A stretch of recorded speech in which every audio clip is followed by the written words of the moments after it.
السلام عليكم ورحمة الله وبركاته.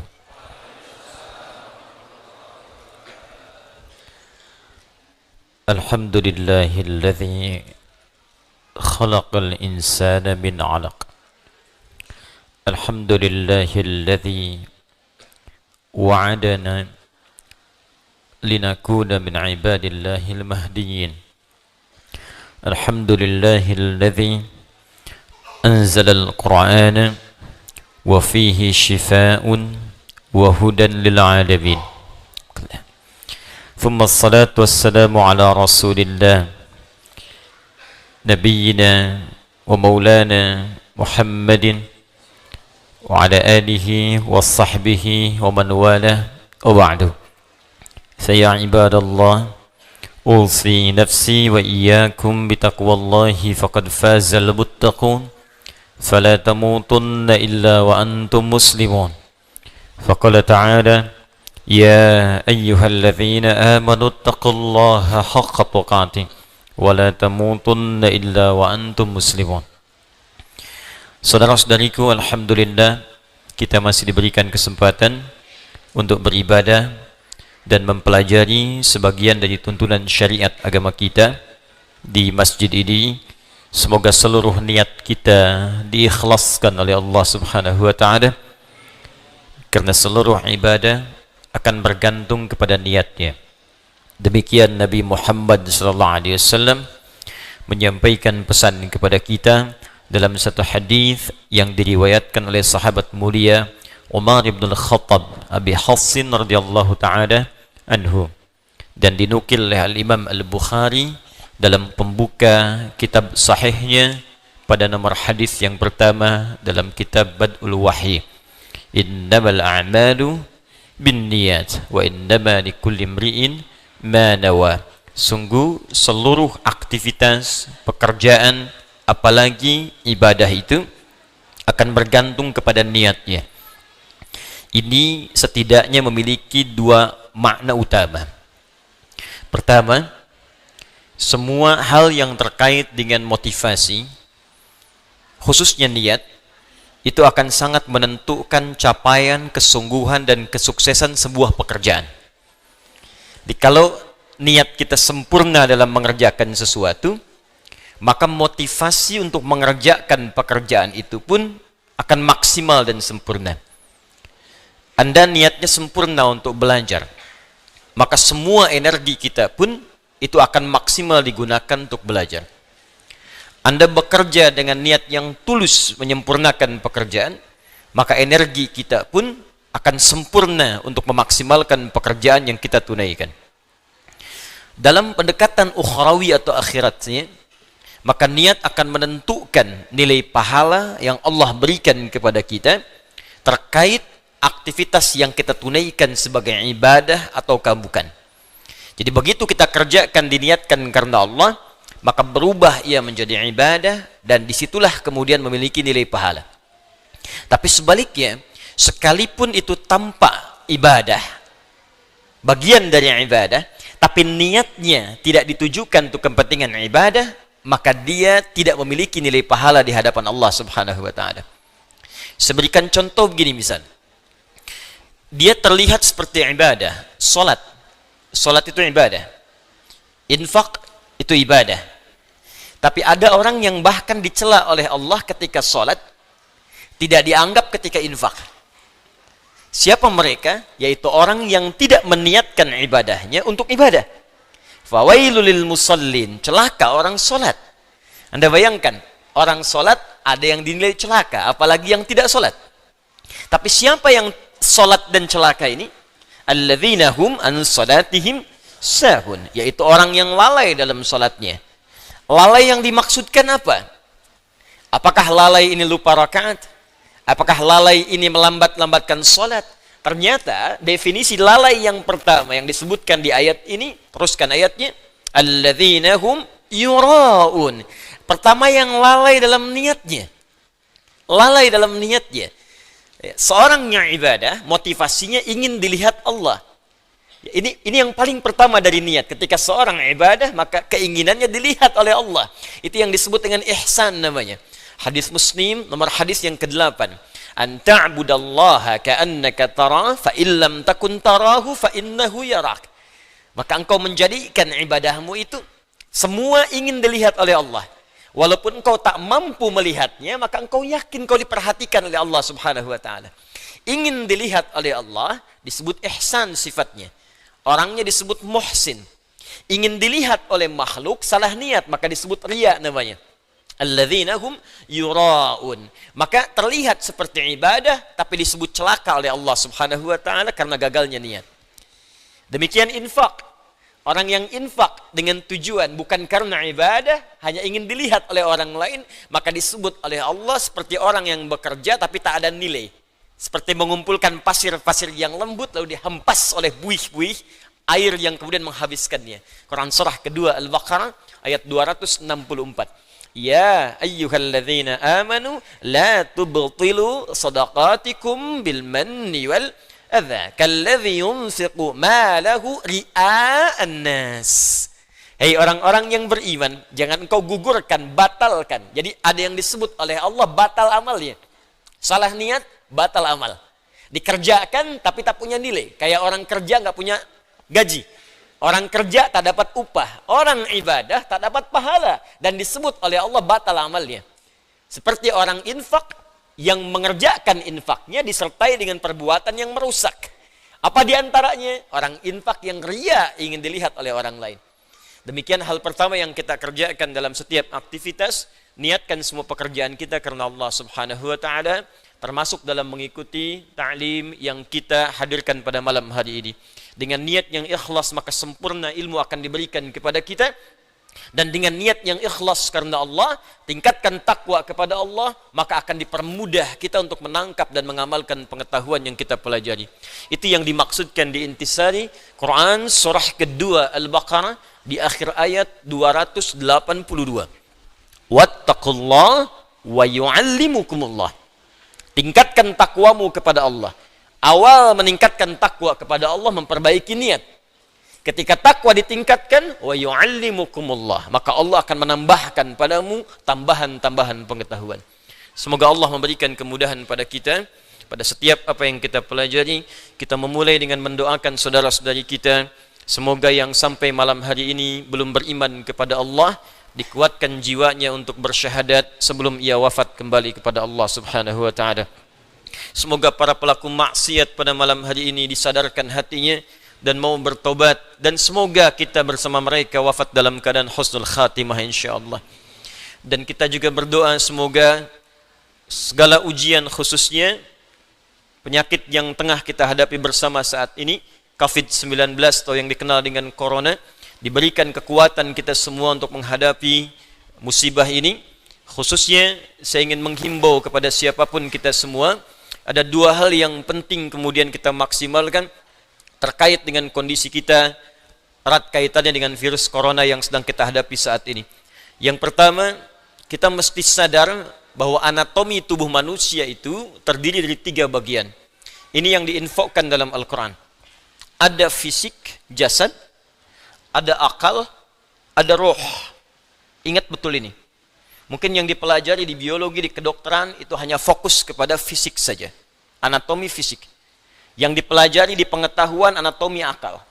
Sedangkan roh, tempatnya bukan di pelajaran formal, tempatnya bukan di bidang kesehatan fisik. Ini terkait dengan nilai-nilai spiritual. Sedangkan penyakit biasanya menghantam pada 2 di antara 3 ini. Kalau bukan pada fisik, maka dia menghantam pada roh. Itu yang saling terkait berkelindan. Kalau penyakit akal, biasanya sifat penyakitnya datang dengan sifat malas. Malas baca, malas belajar, ya, malas mengkaji. Itu penyakit akal. Karena setiap bagian anatomi tubuh ini butuh masukan. Dia harus punya karbohidratnya, punya proteinnya, punya vitaminnya, butuh masukan supaya dia berkembang dan kuat. Ya, fisik kita butuh makan. Maka turun ayat-ayat dalam Al-Quran seperti apa mengarahkan fisik untuk mendapatkan masukan-masukan yang terbaik untuk fisik. Quran surah kedua misalnya ayat 168, ayat 172, ya, dan turunan-turunan yang lainnya. Kata Allah, ya ayyuhan nasu kulu mimma fil ardi halalan thayyibah. Hai semua manusia, jaga fisikmu. Cari makan dengan baik. Tak semua yang diinginkan mesti dimakan. Cari yang engkau butuhkan, membuat fisikmu sehat dengan cara yang legal. Jadi kalau tips Al-Quran ingin badannya sehat, badannya kuat, maka kata Allah diantaranya, apa fungsinya? Diturunkan ayat, kata Allah, tidak semua yang diinginkan mesti dimakan. Yang menyehatkan itu yang dikonsumsi. Tapi cari dengan cara yang benar. Jangan sampai Anda dapatkan dengan cara yang menyimpang. Kebutuhan fisik. Akal juga sama. Dia butuh masukan, butuh nutrisi. Tidak diberikan nutrisinya, maka akan tumpul bagian dari otak kita. Maka lemahlah kemudian cara berpikir seseorang, sulit mendapatkan pengetahuan. Apa makanannya? Turun ayat. Quran surah 96 ayat pertama. Iqra bismi rabbikal ladzi khalaq. Membaca bagian dari nutrisi akal.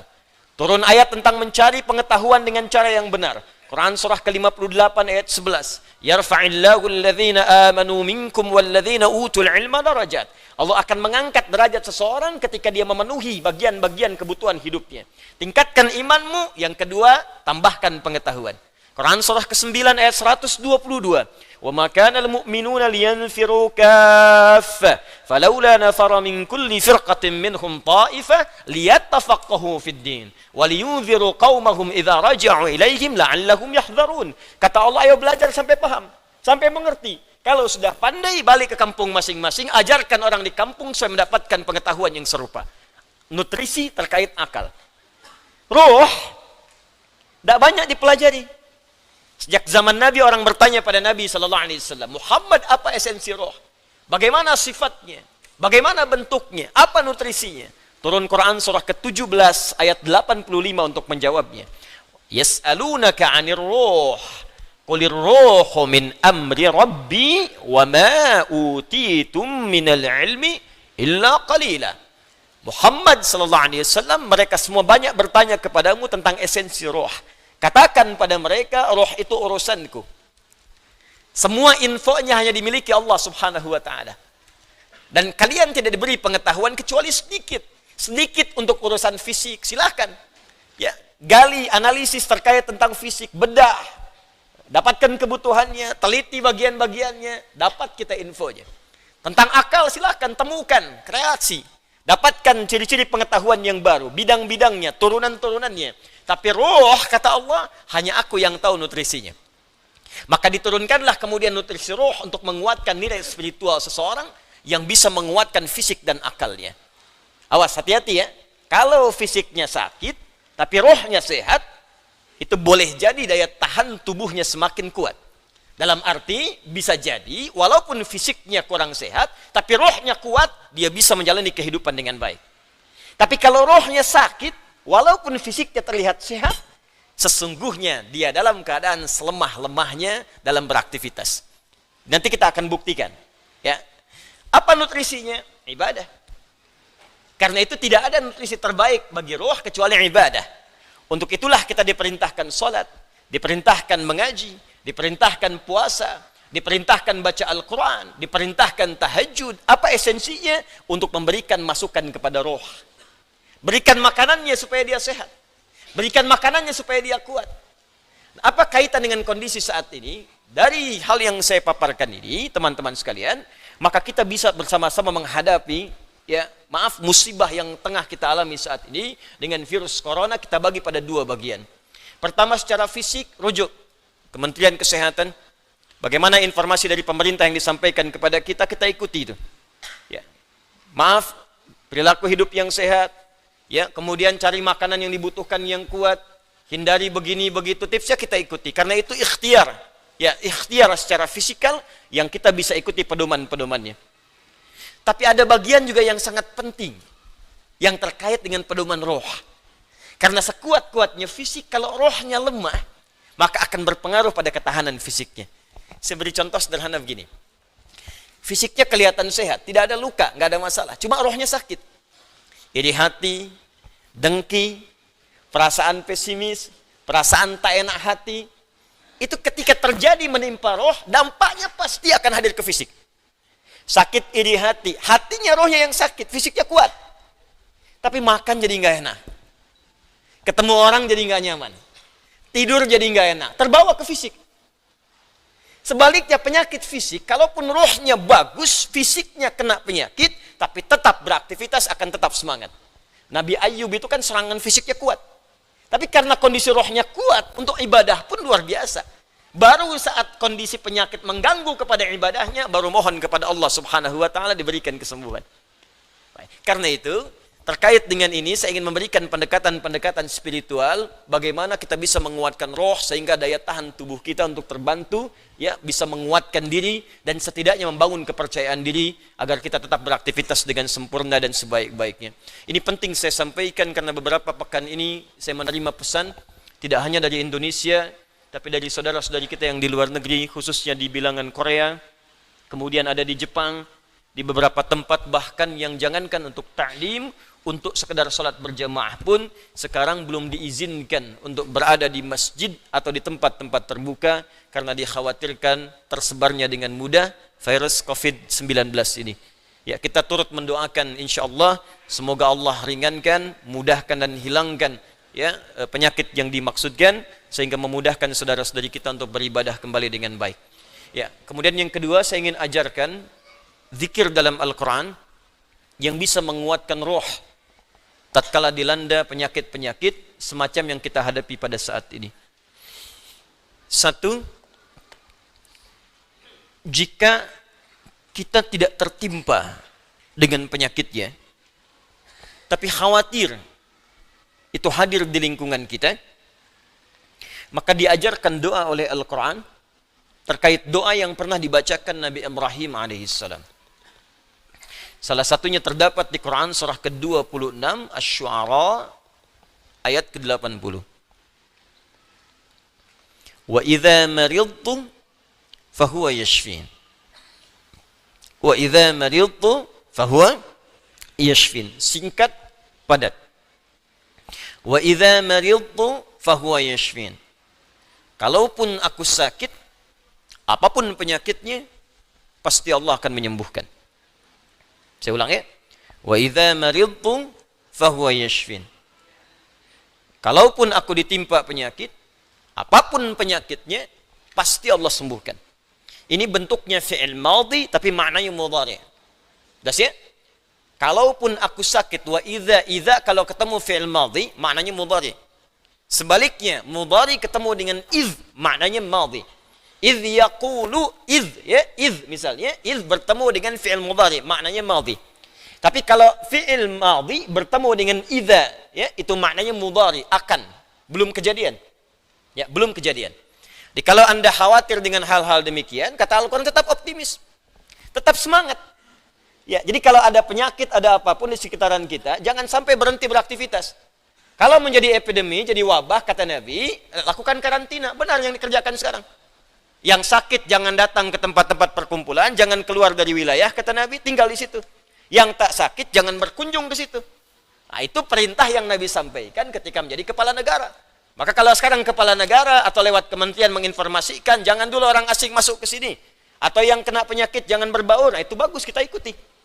Ikuti. Sekarang DMI, Dewan Masjid Indonesia, memberikan pengumuman, ada 6 poin di situ. Kita ikuti dengan baik. Ya, jadi kalau yang sedang sakit, sedang flu, batuk-batuk dan sebagainya, dirasakan bisa menular misalnya, maka tinggal di rumah. Salat. Ya, jangan berbaur dulu, khawatir menular. Itu standar dalam hadis Nabi. Itu biasa. Tapi kalaupun Anda misalnya berhadapan dengan orang-orang dan belum tahu bagaimana penyebarannya, tindakan preventif penting, silakan mau pakai masker yang lain. Tapi keyakinan perlu dibangun. Kata Allah, wa idza maridtu fahuwa yashfin. Yakin. Ingat, ajal tidak terkait dengan penyakit. Ajal itu terkait dengan maut. Ingat baik-baik. Ajal terkait dengan maut, bukan dengan penyakit. Ya, belum tentu Anda ditimpa penyakit langsung meninggal, belum tentu. Karena banyak orang sehat pun wafat seketika. Jadi gak ada kaitan penyakit dengan kematian. Ingat ya, kematian terkait dengan ajal. Quran surah ke-7 ayat 34. Walikulli ummatin ajal. Setiap umat ada batas waktu hidupnya. Fa idza jaa ajaluha la yastakhiruna sa'atan wa la yastaqdimun. Kalau sudah tiba ajalnya, maka tak bisa Anda mohon dimajukan, tak bisa pun dimundurkan. Nah, ayat ini ingin mengatakan sudah kalau mau itu urusan Allah. Mau dengan kematian, mau dengan mau dengan penyakit, mau dengan yang lainnya, kalau tiba ajal yang meninggal.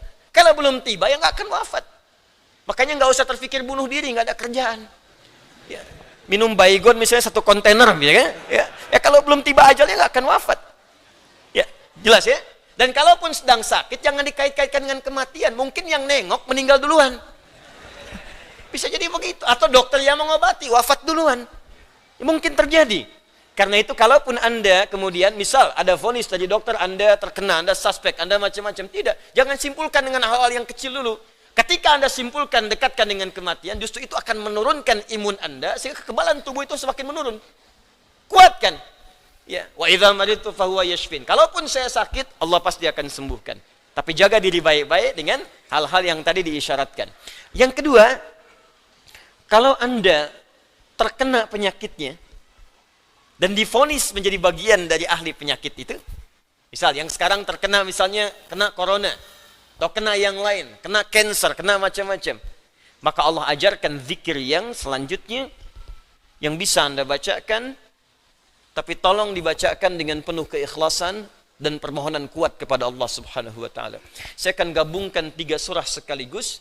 Insya Allah kalau Anda bacakan dengan benar, di situ ada janji dari Allah, seperti Allah janjikan kepada Nabi Ayub, penyakit apapun selain kematian, Allah akan berkenan menyembuhkannya. Pertama, saya urutkan dulu dari urutan ayatnya. Quran surah ke-17. Quran surah 17 Al-Isra. Ayat 82. Sudah? Ayat 82. Disambungkan ke Quran surah ke-21. Al-Anbiya. Ayat 83 sampai 84. Nanti saya bacakan ayatnya. Terakhir ditutup dengan Quran surah pertama. Al-Fatihah. Ayat 1 sampai 7. Quran surah ke-17 Al-Isra ayat 82, Quran surah ke-21 Al-Anbiya ayat 83 sampai 84, dan ditutup dengan Quran surah Al-Fatihah ayat 1 sampai ayat 7. Sekarang perhatikan baik-baik. Awas, ini bukan ilmu otak-atik ya. Ini isyarat Al-Quran. Wa nunazzilu minal Qur'ani ma huwa shifaa'un. Ini poinnya. Wa rahmatul lil mu'minin wa la yazidul zalimina illa khasara.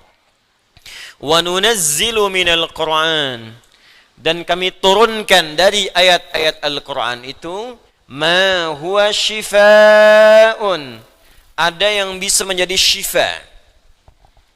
Apa itu syifa? Obat. Apa itu obat? Syifa. Ibu syifa, ibu obat. Baik. Obat penawar itu ada 2 nama. Seperti penyakit pun ada 2 nama. Satu, obat bagi penyakit fisik yang standar. Disebut dawa namanya. Dawaun. Penyakitnya daun, obatnya dawaun. Ya, ada riwayat mengatakan likulli da'in dawaun. Setiap penyakit pasti ada obatnya. Kecuali kematian. Ya, kecuali kematian. Selain kematian, kata Nabi, ada obatnya. Ya, kalau kita mau kreatif, kita dapatkan analisis, dapatkan hadir. Ya, likulli da'in dawaun. Da itu penyakit fisik. Ya, pusing, sakit perut, sakit gigi, macam-macam. Kata Nabi, Anda kreatif, dapat obatnya. Obat untuk fisik ini disebut dawa namanya. Ada yang kedua, disebut dengan maradun. Maradun. Marad itu lebih kepada penyakit hati, penyakit jiwa, roh. Ini Quran surah kedua Al-Baqarah ayat 10, fi qulubihim marad fazadahumullahu marada. Ada orang-orang munafik yang kena penyakit. Fisiknya sehat, kuat, ke masjid nomor 1, saf pertama dia. Cuma di hatinya ada penyakit. Ya, masuk masjid nyanjung Nabi, keluar masjid mencela Nabi. Nah, itu penyakit, hati-hati. Masuk masjid, nyanjung-nyanjung, keluar mencela-cela. Di depan berkata baik, di belakang menjelek-jelekan. Nah, itu sakit. Nah, itu sakit tuh. Ya. Apa penyakitnya? Marad. obat penyakit hati ini, maka namanya bukan dawa, tapi disebut dengan syifa. Syifa. Syifaun. Tahan, pelan-pelan. Jikalau ada orang iri hati, orang dengki, mohon maaf, orang terkena penyakit hati yang lainnya, maka obatnya tidak akan pernah ditemukan di apotek atau di rumah sakit tertentu. Silahkan Anda datang ke Kimia Farma, datang ke apotek-apotek yang Anda dapatkan di sekitaran, Century dan sebagainya. Tanyakan, ada nggak obat penyakit hati? Ada nggak obat iri hati? Ada nggak obat dengki? Nggak akan ditemukan. Kenapa? Karena mereka khusus menangani penyakit-penyakit fisikal, disebut dengan daun. Tapi kalau syifa, maka ini erat kaitannya dengan penyakit yang pertama ini, penyakit hati. Di mana ditemukannya? Kata Allah, wa nunazzilu minal Qur'an. Solusinya ada dalam Al-Quran. Maka nanti Allah turunkan beberapa amalan-amalan yang saat dikerjakan amalan itu bisa menghikis, menyembuhkan, bahkan menghilangkan penyakit-penyakit hati. Cari ayatnya. Maka Anda akan temukan kalimat-kalimat dalam Al-Quran, ayat-ayat bimbingan. Ini obat untuk menghilangkan malas. Ini obat untuk menghilangkan iri hati. Bahkan ini mencegah penyakit dengki.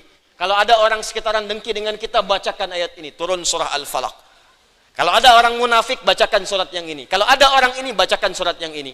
Nah, pencegahan-pencegahannya, obatnya ditemukan bagiannya di Al-Quran. Tapi syifa juga memiliki makna yang kedua. Dia adalah obat bagi penyakit fisik yang sudah sulit ditemukan obat dan penawarnya. Kalau dokter sudah mengatakan, sudah ini nggak ada obatnya, ini belum ditemukan penawarnya, maka Allah turunkan kemudian beberapa ayat dalam Al-Quran berupa zikir-zikir tertentu yang kalau dilakukan dengan benar, maka melahirkan penawar yang tidak ditemukan secara fisikal. Apa diantaranya? Yuk kita bacakan Quran surah ke-21 Al-Anbiya ayat ke-83 sampai 84. Kenal Nabi Ayub? Bagus. Ada yang kenal di sini. Baik.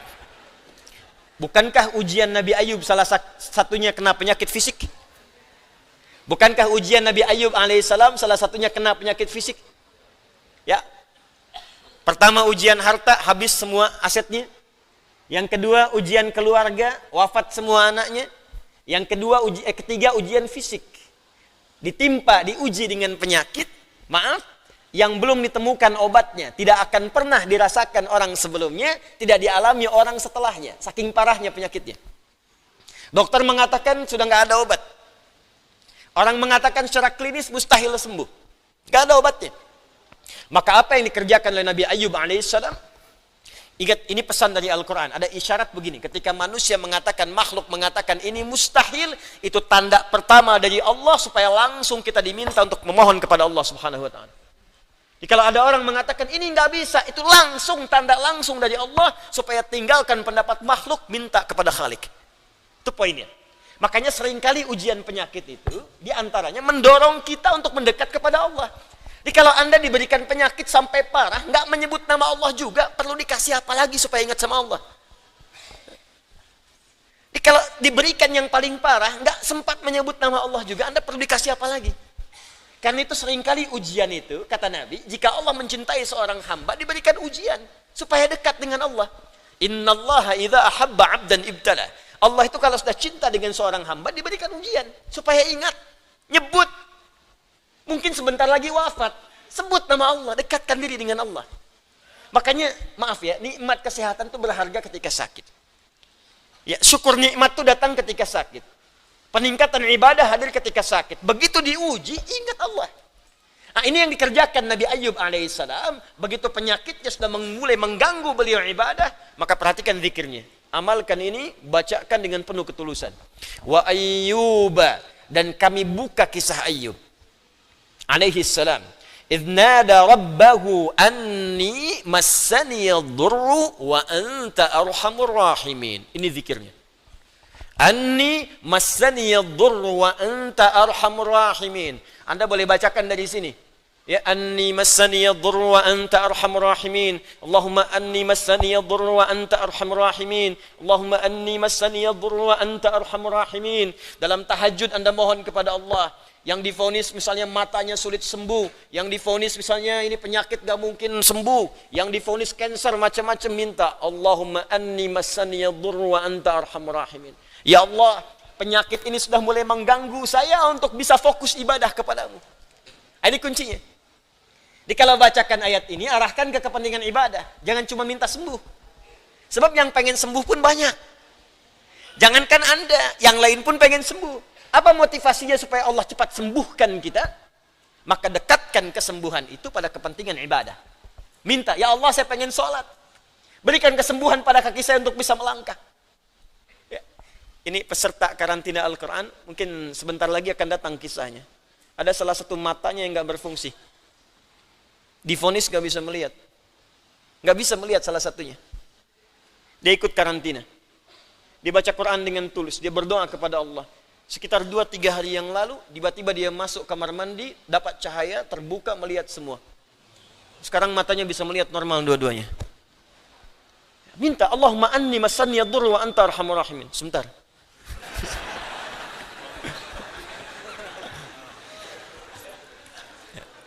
Ya Allah, ini penyakit sudah mulai mengganggu saya untuk ibadah. Saya pengen ke masjid ya Allah. Saya pengen Jumatan. Saya pengen jamaah ya Allah. Cuman karena ini saya nggak bisa lagi jamaah. Bukankah engkau menyukai hambamu yang jamaah ya Allah? Bukankah engkau menyukai hambamu yang sholat bersama ya Allah? Bukankah engkau menyukai zikir ya Allah yang kau dengar setiap waktu ya Allah? Wa anta arhamur rahimin, sedangkan engkau yang paling sayang padaku. Kalau yang paling sayang saja tidak engkau sembuhkan, lantas kepada siapa lagi aku mohon dan meminta? Kalau kepada yang paling sayang saja tidak menyembuhkan, kepada siapa lagi aku mesti meminta? Anda tahu apa jawabannya?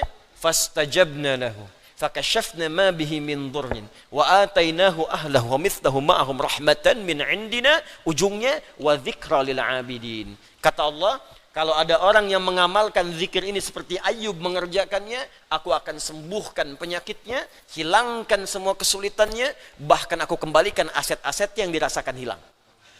Anda biaya keluar sekian juta, puluhan juta, miliaran dibalikin oleh Allah, seperti Allah mengembalikan Ayub dan anak-anaknya plus aset-asetnya. Anaknya meninggal 12, sembuh kembali, istrinya hamil lagi. Setiap hamil, lahiran kembar, lahiran kembar. Lahiran sampai 12 kali, anak 24. Aset balik semuanya. Terakhir, bacakan surah Al-Fatihah dengan benar, karena Al-Fatihah disebut langsung juga oleh Nabi sallallahu alaihi wasallam sebagai syifa, sebagai syifa. Seperti pernah kepala suku saya kisahkan di pertemuan awal, tersengat kala jengking dan medis mengatakan tidak mungkin sembuh, diruqyah kemudian dibacakan itu dan Allah berikan kesembuhan. Wallahu a'lam bissawab. Ini bagian dari ikhtiar roh, bukan bagian dari pendekatan-pendekatan obat fisik. Dan semoga dengan itu Allah memberikan ketenangan, kemudahan, dan menghilangkan segala kesulitan di sekitaran kita insyaAllah. Ini sebagai respon dari beberapa saudara-saudari kita yang meminta penguatan dan doa. Sekali lagi kita doakan, semoga Allah meringankan semua apa yang kita hadapi saat ini. Kita akan mulai pelajaran kita setelah menunaikan salat Isya berjamaah. Dan mari kita khusyukkan niat kita, kita khusyukkan ibadah kita. Semoga amal kita diterima oleh Allah Subhanahu wa taala. Assalamualaikum warahmatullahi wabarakatuh. Warahmatullahi wabarakatuh. Alhamdulillah, wassalatu wassalamu ala Rasulillah wa ala alihi wa sahbihi wa man walah wa ba'du. Saudara-saudariku, kita melanjutkan kajian kita dan insyaallah kita akan masuki pada bahasan utama setelah kita mendoakan dan menghimbau juga terkait dengan hal-hal yang terjadi di sekitaran kita. Sebelum kita memulai, kita bermohon pada Allah semoga Allah berkenan menerima salat yang telah kita tunaikan, dan semoga saudara-saudari kita yang belum menunaikan salat Isya berjamaah di belahan bumi manapun diberikan kemudahan oleh Allah Subhanahu wa taala. Hari ini kita akan masuk pada pembahasan surah Al-Baqarah. Setelah dituntaskan pembahasan surah Al-Fatihah di pertemuan yang lalu, kita akan masuk pada bagian yang kedua, surah kedua dalam Al-Quran, dari 114 surah yang diturunkan kepada Nabi Muhammad sallallahu alaihi wasallam, kita masuki surah yang kedua dinamakan dengan surah Al-Baqarah. Seperti biasa, manhaj kita dalam mengkaji ayat-ayat Al-Quran, setidaknya kita akan bahas dengan 3 pendekatan utama. Pertama, kita akan bahas dari sisi bahasa Al-Quran, karena setiap huruf bahkan harakat yang melekat pada firman Allah dalam Al-Quran itu mengandung nilai mu'jizat. Karena itu sebelum masuk pada kedalaman maknanya, kita akan pelajari kandungan setiap rangkaian huruf dan makna yang melekat di dalamnya. Baru yang kedua kita akan kaji pendekatan maknanya secara tafsir. Karena itu kita juga akan merujuk dan harus merujuk pada keterangan para ulama-ulama yang sanadnya nanti akan tersambung pada Rasulullah sallallahu alaihi wasallam. Seperti biasa, saya pun akan perkenalkan kitab-kitab rujukan kita. Dalam setiap pertemuan barangkali saya akan perkenalkan ragam kitab, sehingga insya Allah selesai kita mengaji tafsir ini, kita pun mengenal jenis-jenis tafsir yang ada di bumi saat ini yang kita sudah dapat kaji dan bahas dalam pertemuan kita. Dan terakhir kita akan bahas pula terkait dengan khususnya fiqh ataupun ibadah atau muamalah yang terkait dengan ayat-ayat yang dikaji pada setiap surah yang kita bahas. Kita masuki surah Al-Baqarah. Kenapa surah ini dinamakan dengan Al-Baqarah? Kita awali dengan mukaddimah terlebih dahulu. Penamaan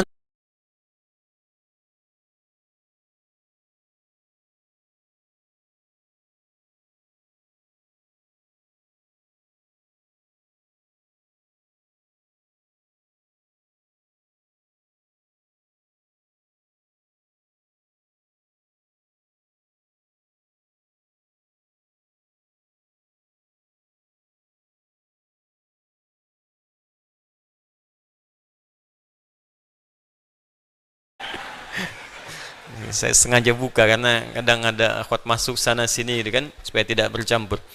Tapi kalau saya pakai berarti terlihat. Cuma nanti kalau saya baca kitab kemungkinan besar saya pakai kacamata. Kalau lihat antum saya buka kacamata. Ya, tapi bukan berarti saya lihat antum gak jelas gitu ya. Bukan. Konteksnya supaya saya bisa memandang dengan lebih baik. Nama yang melekat pada surah Al-Quran setidaknya mengacu pada 3 kriteria utama.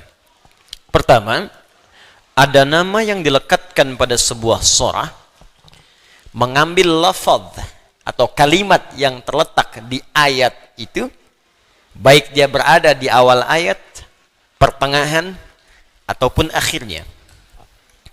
Misal, yang di awal ayat misalnya kita temukan surah diberi nama dengan lafaz awal ayatnya, surah Yasin misalnya.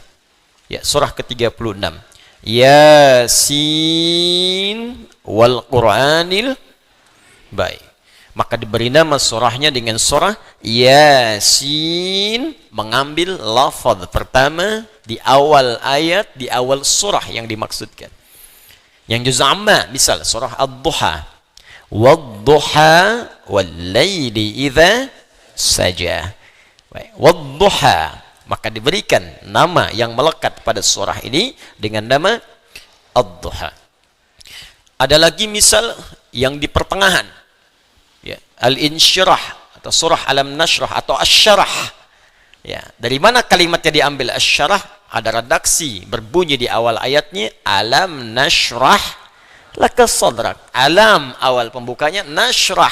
Dari sini diambil kemudian penamaannya surah Asy-Syarah atau Al-Insyirah, atau bahkan disebutkan alamnya, Alam Nashrah. Ada yang diambil dari akhirnya misalnya. Ya, 2 surah paling favorit di muka bumi bagi muslim milenial masa kini. Dua-duanya kul.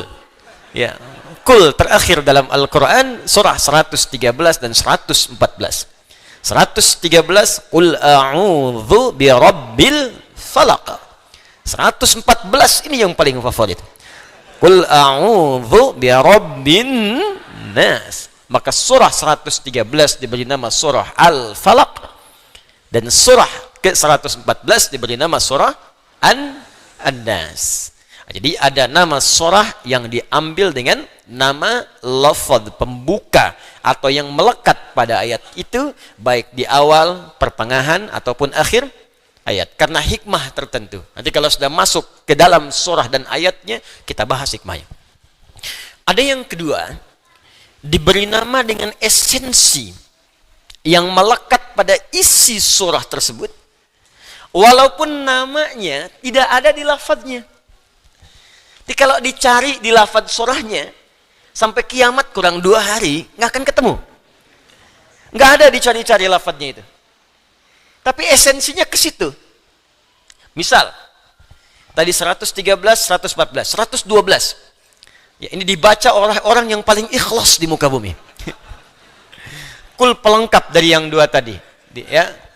Kul huwallahu ahad. Allahus samad. Lam yalid walam yakul lahu kufuwan ahad. Coba cari mana kalimat al-ikhlasnya. Ulangi lagi kalau nggak percaya. Surahnya namanya surah apa?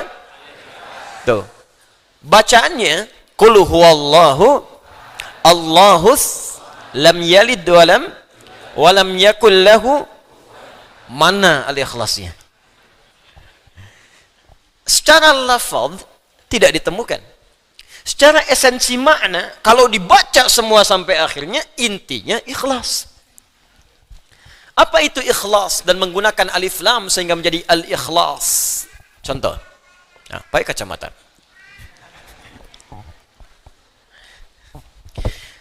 Al-ikhlas, begini tulisannya. Ya.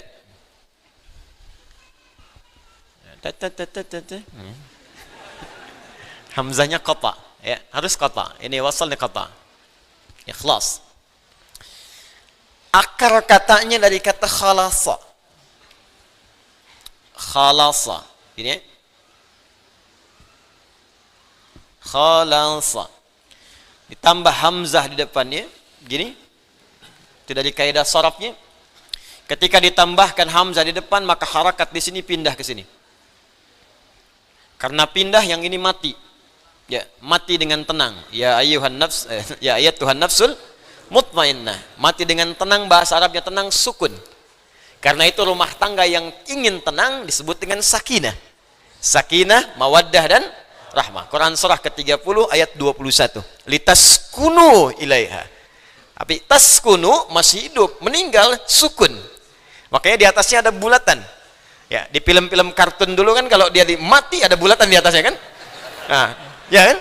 Son Goku ketemu dengan Piccolo, Kamehameha habis kan? Ya. Apa saya? Nonton enggak? Ya. Penulisnya saya tahu, Susuke Watanabe. Ya. Saya baca, saya senang baca. Liverpool kalah sama Chelsea, saya tahu 2-0. Nah, ini pindah ke sini. Udah. Waktu kita cuma sebentar. Jadi tambah ke sini jadi A gini. Ini mati. Karena mati, kemudian harakatnya sukun, lasab gini. Masdarnya menjadi ikhlas. Pindahkan ke bawah harakatnya, ikhlas. Tambahkan alif lam menunjuk pada ma'rifah, maka disebut al-ikhlas. Supaya tak bingung, saya terangkan dulu. Khalasa artinya bening, bersih, tak bercampur sedikit pun. Jadi kalau ada sesuatu yang bening, bersih, nggak ada campurannya, itu bahasa Arabnya disebut dengan khalasa. Kemudian subjeknya bisa orang, bisa benda, disebut dengan khalis namanya. Khalis. Khalis. Yang bersih, bening, tak bercampur dengan apapun. Misal, kita ambil Al-Quran saja. Quran surah ke-16 An-Nahl. Ayat ke-66. Allah infokan bahwa di dalam binatang ternak tertentu, ya seperti sapi misalnya, kerbau dan sejenisnya, itu ada saluran yang sangat unik. Yang satu darah min baini farthin, kotoran. Ya. Di sini ada kotoran, farthin, fa, ra, tha. wadamin, darah. Nih, yang ini darah aja, yang ini kotoran aja. Di antara kotoran dan darah itu labanan khalisa. Nih, sa'igan lisyaribin. Ternyata di tengah-tengahnya ada labanan khalisa, laban. Yang menarik begini, kalau laban saja susu. Sapi punya susu, disebut susu sapi. Kerbau punya susu, disebut susu kerbau. Unta punya susu, disebut susu. Tapi tak banyak orang tahu susu itu terletak di mana? Di antara darah dan kotorannya. Yang paling menarik, ditambahkan kalimat yang sangat luar biasa. Khalisa, menunjuk mukjizat Al-Quran, firman Allah, bukan rekayasa manusia. Jadi kalau rekayasa manusia, bagaimana bisa terjadi seperti ini? Mustahil. Ya, kalimat khalisa di sini ingin menunjukkan susu ini walaupun terletak di antara, kotoran dan darah, tapi nggak ada campuran ke sini. Diperas keluarnya susu aja. Begitu diperas keluar kotoran misalnya, nggak ada. Bersih aja begini. Sumurni, bersih. Itu khalis namanya. Mustahil, nggak ada yang bisa sempurna ini kecuali Allah Subhanahu wa taala. Ada kotorannya, ada darahnya, yang keluar air susunya. Bahkan kata Allah Subhanahu wa taala, ketika diminum begitu mudahnya diminum, lancar, enak. Orang nggak pikir-pikir kembali. Inilah khalis yang tidak bercampur sedikit pun, tidak dengan kotoran, tidak dengan darah. Nah, kalau Anda ingin menghilangkan sebuah campuran, sehingga dengan itu Anda ekstrak misalnya, campuran yang kotornya Anda buang secara kimiawi. Ini buang pasirnya, ini buang misalnya lumpurnya, sehingga yang tersisa disuling, airnya saja yang bersih. Maka ketika Anda ingin membuang bagian-bagian kotoran yang lainnya, tambahkan hamzah di depannya. Dengan fungsi di ilmu sharaf namanya lil izalah, untuk membuang yang tidak diinginkan. Tambahkan hamzah di depannya dari akar katanya. Khalasa, tambahkan hamzah, pindahkan harakatnya ke sini. Hamzah ini fungsinya lil izalah, izalati. Nah, ini untuk menyingkirkan, membuang, menghilangkan yang tidak diinginkan. Di kalau khalasa sudah bersih. Indaka la amal al'an, khalas. Apa masih ada pekerjaan sekarang? Sudah selesai. Artinya nggak ada pekerjaan lagi, beres, nggak ada campuran yang lain. Ya, selesai. Tapi kalau Anda ingin selesaikan, buang bagian-bagian tertentu, tersisa ininya saja. Maka Anda tinggal tambahkan hamzah di depannya dan buang campuran-campurannya sehingga menjadikan sesuatu itu murni dan bersih.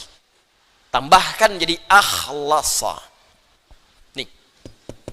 Kalau sudah dihilangkan, bersih semuanya, maka menjadi sifat, masdar, ya, ism. Maka berubah namanya dari akhlasa menjadi ikhlas.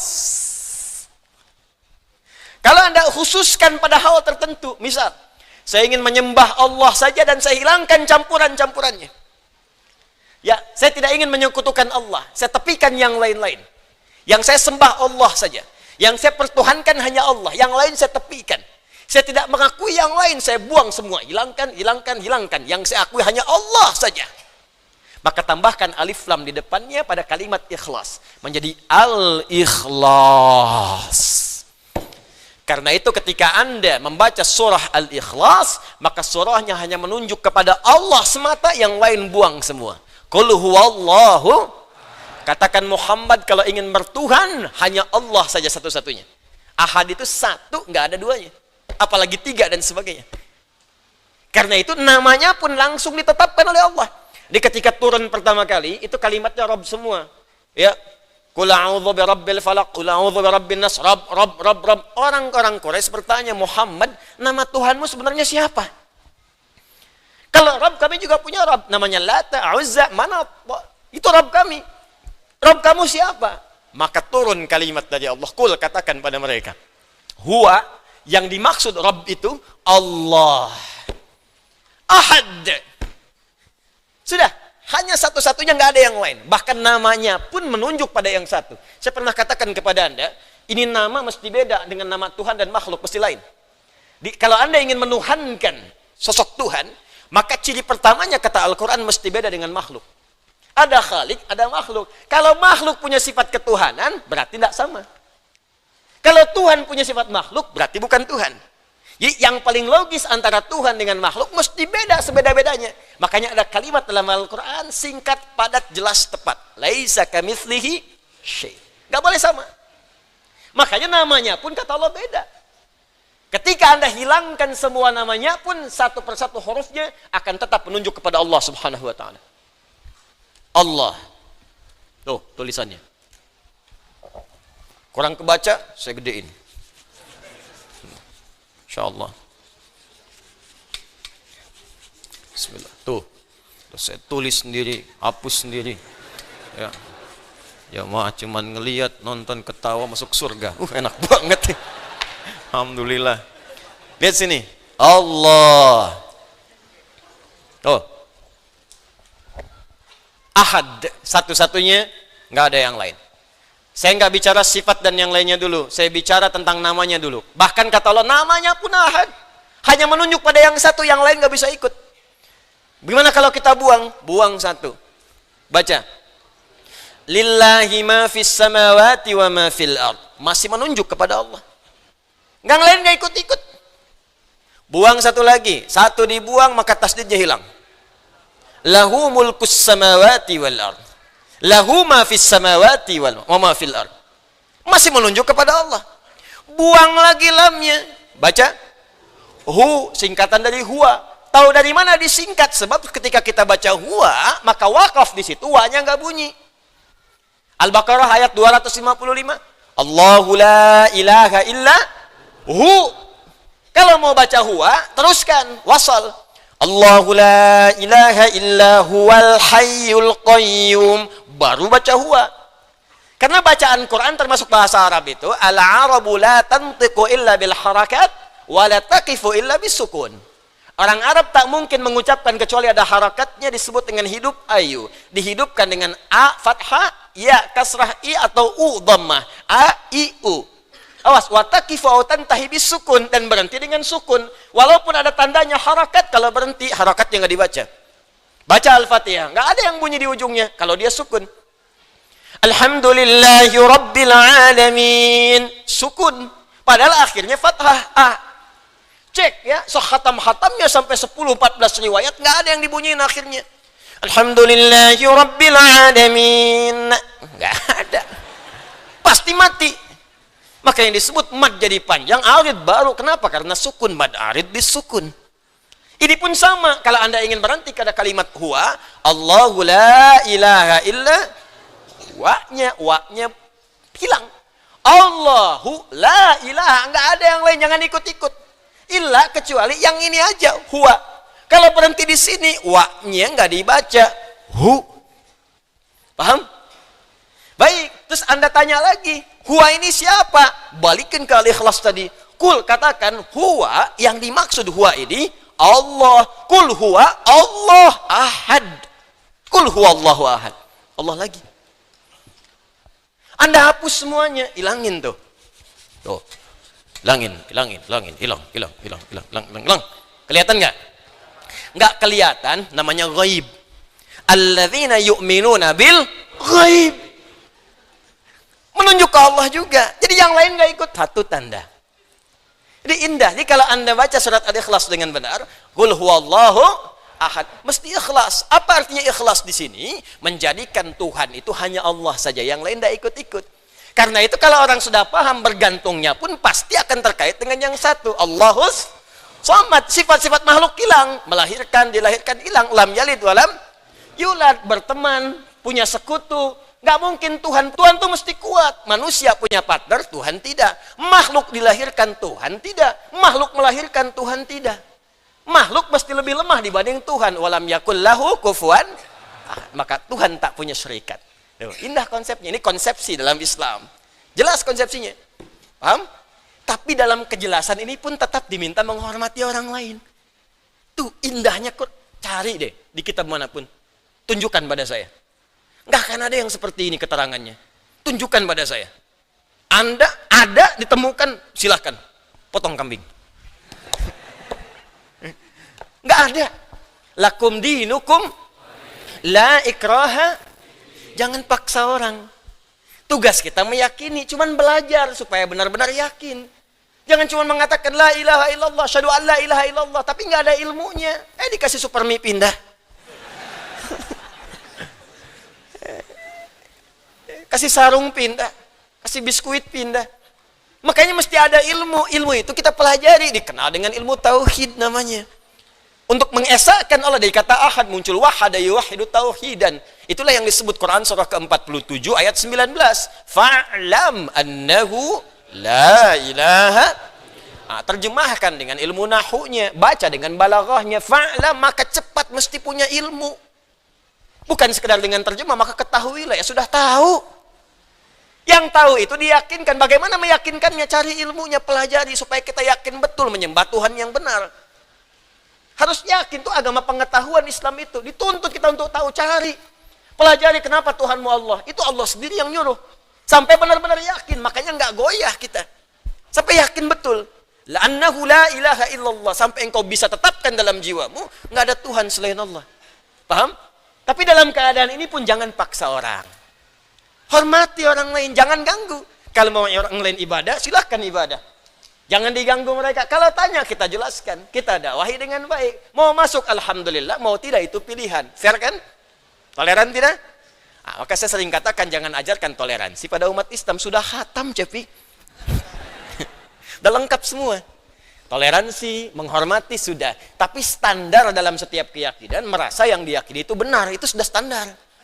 Sudah standar. Saudara sebangsa kita, misalnya yang Kristen, yakin Kristen benar, makanya masuk Kristen. Yakin Hindu benar, masuk Hindu. Yakin Buddha benar, masuk Buddha. Kita yakin Islam benar, makanya kita Muslim. Jadi kalau ada orang mengatakan agama saya benar, itu sudah standar. Jadi kalau ada orang mengatakan begini, jangan mengaku paling benar, yang lain juga benar. Itu orang kurang sehat. Dia nggak tahu cara berpikir yang benar. Sudah pasti semua pemeluk agama meyakini agamanya itu benar, sudah pasti. Itu udah nggak perlu diajarkan kembali. Tapi bagaimana menunjukkan kebenaran yang sejati? Maka Quran menawarkan dengan elegan. Silahkan pelajari. Nih standar Tuhan begini. Yang di luar standar bukan Tuhan. Dan diajak berpikir kita cerdas. Ayo berpikir dengan objektif. Begini, begini, begini, muncul tulisannya. Dan muncul aturannya. Itu yang dikenal dengan ikhlas. Maka orang yang baca dan khatam al-ikhlas tidak akan mengatakan di lisannya semua agama sama. Menuju Tuhan yang sama. Walaupun caranya beda-beda, artinya dia belum hafal surah Al-Ikhlas. Baru bisa baca.